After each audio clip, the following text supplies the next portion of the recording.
ایک بادشاہ کے دربار میں ایک اجنبی نوکری کی طلب کے لیے حاضر ہوا۔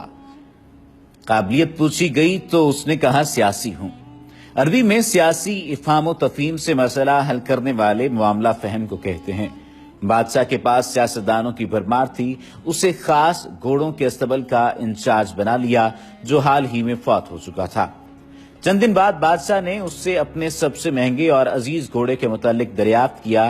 اس نے کہا نسلی نہیں ہے۔ بادشاہ کو تعجب ہوا، اس نے جنگل سے سائز کو بلا کر دریافت کیا۔ اس نے بتایا گھوڑا نسلی ہے لیکن اس کی پیدائش پر اس کی ماں مر گئی تھی، یہ ایک گائے کا دودھ پی کر اس کے ساتھ پلا ہے۔ مسئول کو بلایا گیا اور اس سے پوچھا گیا کہ تم کو کیسے پتا چلا اصیل نہیں ہے؟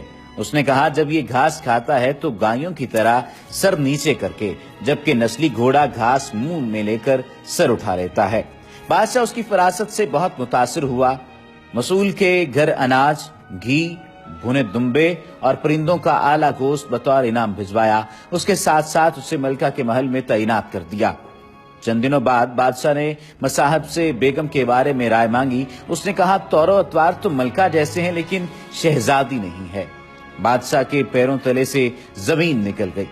حواس بحال کیے، ساس کو بلاوا بھیجا، معاملہ اس کے گوش گزار کیا۔ اس نے کہا حقیقت یہ ہے تمہارے باپ نے میرے خاوند سے ہماری بیٹی کی پیدائش پر ہی رشتہ مانگ لیا تھا، لیکن ہماری بیٹی 6 ماہ میں فوت ہو گئی۔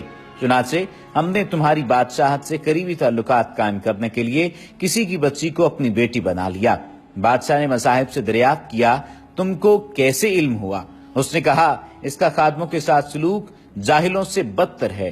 بادشاہ اس کی فراست سے خاصا متاثر ہوا۔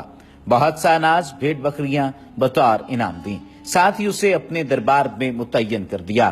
کچھ وقت گزرا، مصاحب کو بلایا، اپنے بارے دریافت کیا۔ مصاحب نے کہا جان کی امان بادشاہ نے وعدہ کیا۔ اس نے کہا نہ تو تم بادشاہ زادے ہو اور نہ تمہارا چلن بادشاہ والا ہے۔ بادشاہ کو تاؤ آیا مگر جان کی امان دے چکا تھا۔ سیدھا والدہ کے محل پہنچا۔ والدہ نے کہا یہ سچ ہے، تم ایک چرواہے کے بیٹے ہو، ہماری اولاد نہیں تھی تو تمہیں لے کر پالا۔ بادشاہ نے مصاحب کو بلایا، پوچھا بتا تجھے کیسے علم ہوا؟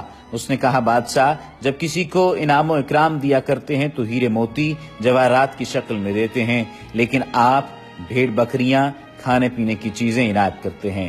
یہ اسلوب بادشاہ زادے کا نہیں، کسی چرواہے کے بیٹے کا ہی ہو سکتا ہے۔ عادتیں نسلوں کا پتہ دیتی ہیں، عادات، اخلاق اور طرز عمل خون اور نسل دونوں کی پہچان کرا دیتے ہیں۔ اسی وجہ سے کوشش کیجئے کہ ایسے عادات اور اخلاق اپنائیے جن سے معلوم ہو سکے کہ واقعتاً آپ خاندانی ہیں اور آپ کی رگوں میں بہنے والا خون آپ کے کردار کی نشاندہی کرتے ہوئے واقعتاً اعلیٰ و عرفہ کہلانے کا حقدار ٹھہرے۔ وما علینا الا البلاغ المبین۔